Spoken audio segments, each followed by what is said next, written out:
अहमदनगर शहराजवळील नागरदेवळे येथील जातीय तेढ निर्माण करणाऱ्या समाजकंटकांवर कारवाई करा, अन्यथा कायदा हातात घेऊ असा इशारा येथील ग्रामस्थांनी दिलाय।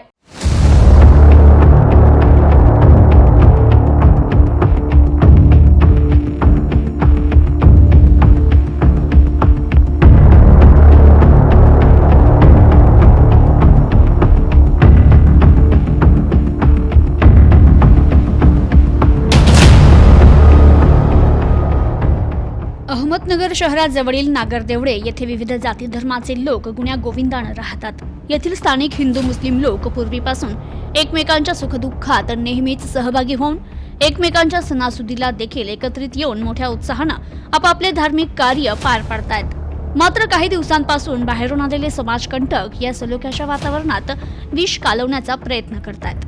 त्यातून हिंदू धर्माच्या धार्मिक कार्यक्रमावेळी अडथळा निर्माण करणं, मुलींची छेडछाड करणं, हनुमान चालीसा, हिंदू देवतांची आरती यात सहभागी होणाऱ्या तरुणांना दमदाटी करणं किंवा दहशत निर्माण करणं असे प्रकार अलीकडच्या काळात मोठ्या प्रमाणात सुरू आहे। त्यामुळे सर्वसामान्य महिला आणि मुलींमध्ये भीतीचं वातावरण निर्माण झालंय। तरी जातीय तेढ निर्माण करणाऱ्या समाजकंटकांवर कारवाई करा, अन्यथा कायदा हातात घेऊ असा इशारा अलका दळवी, ज्योती कदम, शीतल पुंड, रवी तुपे, रवी धाडगे यांनी दिला।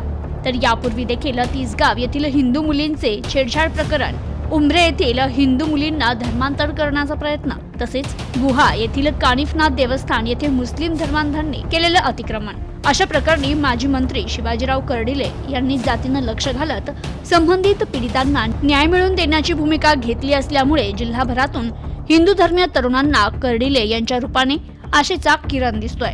त्यामुळे गावातील सुमारे 400 महिला, 500 तरुण यांनी माजी मंत्री शिवाजीराव कर्डिले यांची भेट घेत होत असलेल्या अन्यायाबाबत दाद मागितली।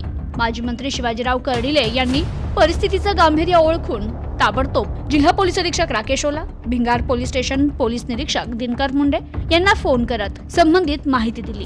त्यानंतर भिंगार पोलीस स्टेशनचे पीआय मुंडे हे तेथे स्वतः दाखल झाले आणि त्यांच्या समक्ष गावातील महिलांनी, तरुणांनी होत असलेल्या प्रकाराचा पाढाच वाचला। माजी मंत्री शिवाजीराव कर्डिले यांनी संबंधित प्रकार न थांबल्यास आणि संबंधितांवर कारवाई न झाल्यास नागरिकांच्या संरक्षणार्थ आम्हाला स्वतःला मैदानात उतरावं लागेल आणि कायदा हातात घेऊन आमच्या पद्धतीनं या समाजकंटकांचा बंदोबस्त करावा लागेल।